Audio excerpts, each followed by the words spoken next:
আসসালামু আলাইকুম বন্ধুরা, ইসলাম এমন একটি ধর্ম যে ধর্ম সম্পর্কে যদি কোনো জ্ঞানী মানুষ সঠিক তথ্যটা জানে তাহলে নিঃসন্দেহে সে ইসলামের প্রেমে পড়ে যাবে বা ইসলাম ধর্মটা তার পছন্দের তালিকায় উঠে পড়বে। আজকে আমরা এই ভিডিওতে জানবো পৃথিবীর কিছু বিখ্যাত মানুষ তারা ইসলাম সম্পর্কে কি মন্তব্য করেছিলেন।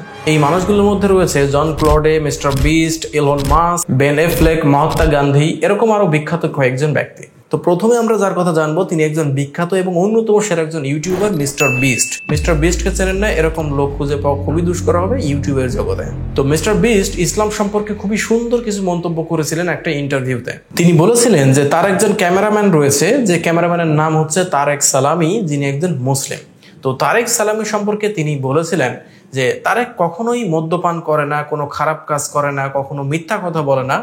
ওভারঅল তারেক সবসময় চেষ্টা করে এত ব্যস্ততার মধ্যে সে সমস্ত সময় দিন চর্চা করে, অর্থাৎ সে সময় মতো 5 ওয়াক্ত নামাজ পড়ে, সে মিথ্যা বলে না, সে মদ্যপান করে না, কোনো খারাপ কাজ করে না।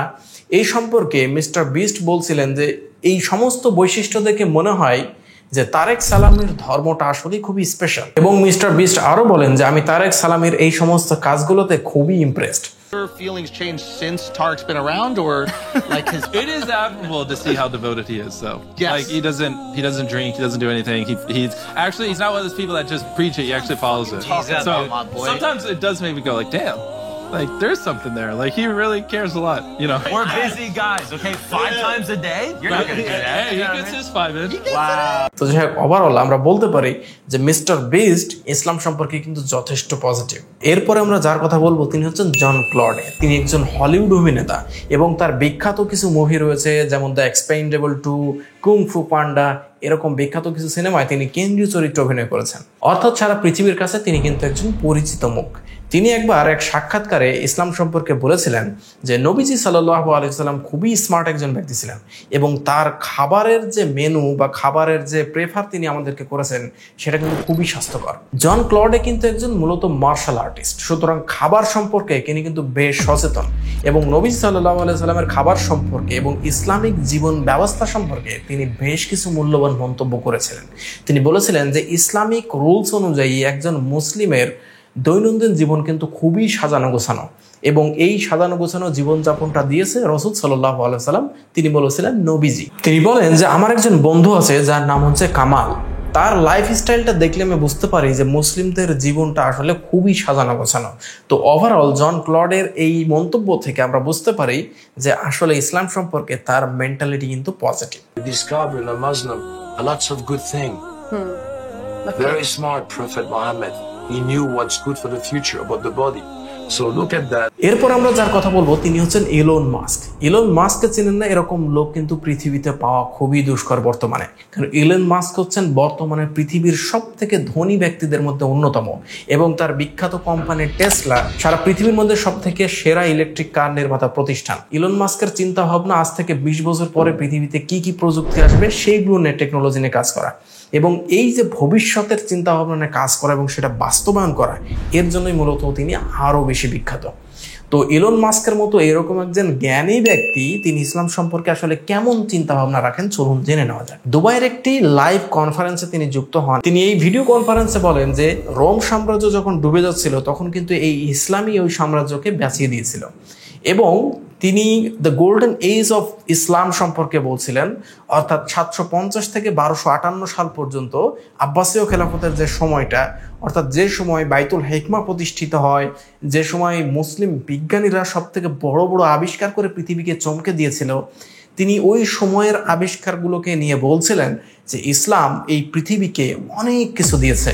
তিনি এটাও ইন্ডিকেশন করেন যে খলিফা হারুন আর রশিদ এবং খলিফা আল মামুন যখন বাইতুল হিকমা প্রতিষ্ঠা করে পুরো পৃথিবীকে চমকে দিচ্ছিল এবং সারা পৃথিবী থেকে টাগর টাগর সব এক একজন পণ্ডিতদেরকে সেখানে জড়ো করে নতুন নতুন আবিষ্কার করছিল, সেই সময়টাকে ফোকাস করে কিন্তু তিনি এই কথাগুলো বলেছিলেন ইসলাম সম্পর্কে। তো এই যে বাইতুল হিকমা বা তৎকালীন বাগদাদ সম্পর্কে এই চমৎপ্রদ ইতিহাস, এই ইতিহাসগুলো কিন্তু আমরা অনেক সময়ই জানি না, আমরা মুসলিম হয়েও কিন্তু এই ইতিহাসগুলো জানি না। তো ইসলামের এই ইতিহাস সম্পর্কে মোটামুটি আমরা না জানলেও ইলন মাস্ক কিন্তু এই বিষয়ে যথেষ্ট রিসার্চ করেন, যেটা সম্পর্কে তিনি ভালোভাবেই সেদিন বলেছিলেন এবং আমরা এটা নিশ্চিত যে তিনি ইসলাম সম্পর্কে বেশ positive. While Rome was falling, Islam was rising, and so you had like a sort of caliphate doing incredibly well while Rome was doing terribly, and that actually ended up being a source of preservation of knowledge and many. এবার আমরা কথা বলবো মহাত্মা গান্ধী নিয়ে। মহাত্মা গান্ধী সম্পর্কে আপনারা মোটামুটি সবাই জানেন। তিনি ভারতের অন্যতম একজন প্রতিষ্ঠিত রাজনীতিবিদ ছিলেন এবং তিনি ছিলেন ভারতের স্বাধীনতাকামী আন্দোলনের অগ্রগামী এবং আধ্যাত্মিক একজন নেতা। মূলত ব্রিটিশ বিরোধী আন্দোলনে ভারতীয়দের সব রকম ভাবে তিনি উদ্বুদ্ধ করতেন ব্রিটিশদের বিরুদ্ধে আন্দোলন করার জন্য। একদিন মহাত্মা গান্ধী তার একটি বক্তব্যে নবীজি সাল্লাল্লাহু আলাইহি ওয়াসাল্লাম সম্পর্কে বেশ কিছু মন্তব্য করেন এবং তিনি বলেন যে নবীজি পুরো জীবন যে ধৈর্যের সাথে কাটিয়েছেন এবং সেই ধৈর্যের কারণে তিনি যে সফলতার চূড়ান্ত শিখরে আহরণ করেছিলেন সেটা সম্পর্কে তিনি জানাচ্ছিলেন মানুষকে। এবং তিনি বলেন যে আমি এমন একজন মানুষকে চিনি যাকে কোটি কোটি মানুষ ভালোবাসে এবং তিনি কোনো তরবারের জোরে নয় বরঞ্চ মানুষকে ভালোবাসে এবং বোঝানোর ফলে ইসলাম ধর্ম প্রচার করেছেন। তিনি হচ্ছেন নবীজি সাল্লাল্লাহু আলাইহি ওয়াসাল্লাম। এছাড়াও নবীজি সম্পর্কে তিনি যথেষ্ট পরিমাণের কিছু পজিটিভ কথাবার্তা বলেন। এরপরে আমরা যার কথা বলবো তিনি হচ্ছেন বেন অ্যাফ্লেক। আমরা তো মোটামুটি সবাই ব্যাটম্যানকে চিনি। এই ব্যাটম্যানের চরিত্রে যিনি অভিনয় করেছেন তিনি হচ্ছেন বেন অ্যাফ্লেক। তিনি একজন হলিউড অভিনেতা। তো একটি সাক্ষাৎকারে তাকে বেশ কিছু ইসলামোফোবিয়া সম্পর্কে জিজ্ঞাসা করা হয় এবং তিনি যথেষ্ট কনফিডেন্সের সাথে বলেছিলেন যে পশ্চিমারা ইসলাম সম্পর্কে যে ভুল তথ্য মানুষের মাঝে শেয়ার করে সেটা কিন্তু মোটেও সঠিক নয়। কিছু সামান্য অল্প কিছু খারাপ মুসলিমকে দেখেই আমরা পুরো মুসলিম জাতিকে খারাপ বলতে পারি না, বা ইসলামোফোবিয়া সম্পর্কে যে ভুল তথ্য বা মিসকনসেপশন মানুষের মধ্যে ছড়িয়ে দেওয়া হয় সেটাও কিন্তু মোটেও ঠিক নয়। ওই ইন্টারভিউতে তিনি বাদে আর যতগুলো মানুষ ছিলেন অ্যাঙ্কর সহ সবাই কিন্তু ইসলামের ঘোর বিরোধী। এবং এই ইন্টারভিউটা আমরা যদি বিশ্লেষণ করি তাহলে বুঝতে পারবো তিনি একা ব্যতীত অন্য সকল মানুষ এক পাশে এবং তিনি একা এক পাশে, এবং ইসলামোফোবিয়ার বিরুদ্ধে তিনি একাই রীতিমতো ঝগড়া করেছিলেন এই ইন্টারভিউতে। তার মানে আমরা বলতে পারি যে বেন অ্যাফ্লেকের মতো একজন অভিনেতাও ইসলাম সম্পর্কে কিন্তু যথেষ্ট positive. This meme of Islamophobia, it's intellectually ridiculous. Are you the person who understands the officially codified doctrine of Islam? Gross, it's racist. It's not. Or how about the more than 1 billion people who aren't fanatical, who don't punch women, who just want to go to the store? Wait a second. এরপর আমরা যার কথা বলবো তিনি হচ্ছেন Liam নেসন, একজন Irish অভিনেতা বা আয়ারল্যান্ডের একজন বিখ্যাত অভিনেতা। তিনি একবার ইস্তাম্বুলে গিয়েছিলেন তার অভিনয় কার্য সম্পাদনের জন্য এবং ইস্তাম্বুলে যে তিনি ভোরবেলা আজান শুনতে পান। এই আজানটা প্রথম তার কাছে খুবই বিরক্তিকর লাগে এবং দু একদিন যাওয়ার পরে কেন জানি এই আজানটা তার কাছে অত্যন্ত ভালো লাগার একটা বস্তুতে পরিণত হয় এবং তিনি সেখানে 3 সপ্তাহ অবস্থান করেছিলেন।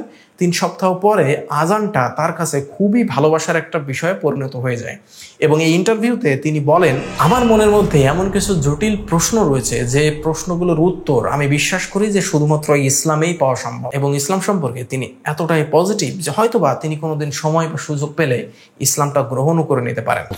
The Muslim call to prayer starts at like 5 o'clock in the morning. I was totally captivated by it. Loved it. Stanley thought maybe Islam's the answer.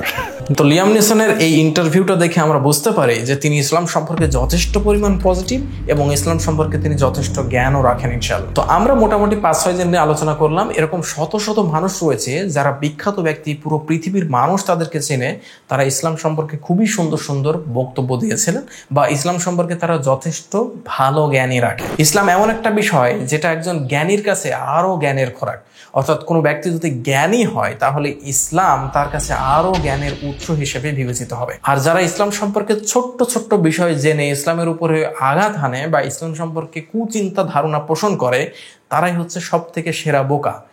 আর যারা জ্ঞানী মানুষ তারা ইসলাম সম্পর্কে কোনো একটা খারাপ তথ্য শুনলে সেটাকে যাচাই করে দেখে এবং যখন তারা ইসলাম সম্পর্কে পড়াশোনা করে তাদের মনের মধ্যে ইসলাম সম্পর্কে পজিটিভ ধারণা তৈরি হয়। তো আজকের এই ভিডিও দেখে মোটামুটি আমরা জানতে পারলাম যে পৃথিবীর কয়েকজন বিখ্যাত ব্যক্তি ইসলাম সম্পর্কে আসলে কেমন ধারণা রাখেন। তো আজকের মতো এই পর্যন্তই। পরবর্তী কোনো ভিডিওতে হয়তো বা আমরা আরো নতুন নতুন কিছু ব্যক্তিদের মুখ থেকে ইসলাম সম্পর্কে পজিটিভ কথাবার্তা শুনবো। আসসালামু আলাইকুম ওয়া রাহমাতুল্লাহি ওয়া বারাকাতুহু।